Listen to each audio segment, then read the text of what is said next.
नमस्कार, मैं हूं आपके साथ आयुषी गुप्ता। प्रधानमंत्री नरेंद्र मोदी और वसुंधरा राजे की मुलाकात को लेकर राजस्थान की सियासत में हलचल मची हुई है।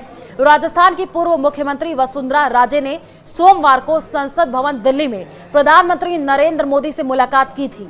जगदीप धनखड़ के उपराष्ट्रपति पद से इस्तीफे देने के बाद यह मुलाकात काफी अहम मानी जा रही है। इसके सियासी मायने भी निकाले जाने लगे हैं। जगदीप धनखड़ के उपराष्ट्रपति पद पर निर्वाचित होने से पहले संभावितों की लिस्ट में वसुंधरा राजे का नाम भी चला था। बाद में धनखड़ को उपराष्ट्रपति बना दिया गया था। धनखड़ के इस्तीफा देने के बाद राजस्थान में बीजेपी के लिए किसान कौम जाट समुदाय को साधना किसी चुनौती से कम नहीं है। माना यह जा रहा है कि प्रदेश में पैदा हुए इस सियासी संकट को लेकर दोनों नेताओं के बीच में चर्चा हुई है। वसुंधरा राजे प्रदेश की 2 बार मुख्यमंत्री रह चुकी हैं। इस बार पार्टी ने भजनलाल शर्मा को मुख्यमंत्री बनाया था। अब धनखड़ के इस्तीफे के बाद पार्टी वसुंधरा के अनुभव का फायदा लेना चाहती है। जाट समाज पर भी उनकी विशेष पकड़ मानी जाती है। पार्टी का ये मानना है कि अगर अगला उपराष्ट्रपति राजस्थान से बनता है तो उसमें राजे की मर्जी भी शामिल हो।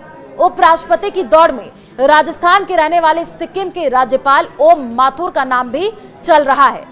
जगदीप धनखड़ के इस्तीफे के बाद से नए उपराष्ट्रपति को लेकर के भी अटकलों का बाजार गर्म हो गया है और बीजेपी के वरिष्ठ नेता केंद्रीय मंत्री मनोहर लाल खट्टर का नाम भी चर्चाओं में है। और जब उनसे एक सवाल पूछा गया तो उन्होंने जवाब दिया। जब उनसे पूछा गया क्या वो उपराष्ट्रपति के रेस में हैं, तो उन्होंने कहा, मैं विकल्प चुनने के लिए पैदा ही नहीं हुआ हूं।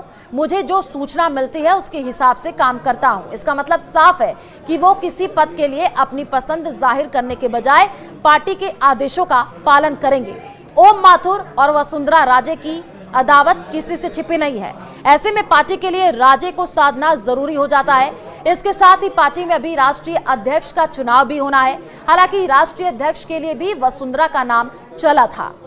पीएम नरेंद्र मोदी और वसुंधरा राजे की इस मुलाकात को वसुंधरा समर्थकों की मांग से भी जोड़कर देखा जा रहा है। प्रदेश में सरकार बने 1.5 साल से ज्यादा का समय हो गया है और ऐसे में भजनलाल कैबिनेट विस्तार की चर्चा में जोरों पर है। इस मुलाकात को इससे जोड़ करके भी देखा जा रहा है।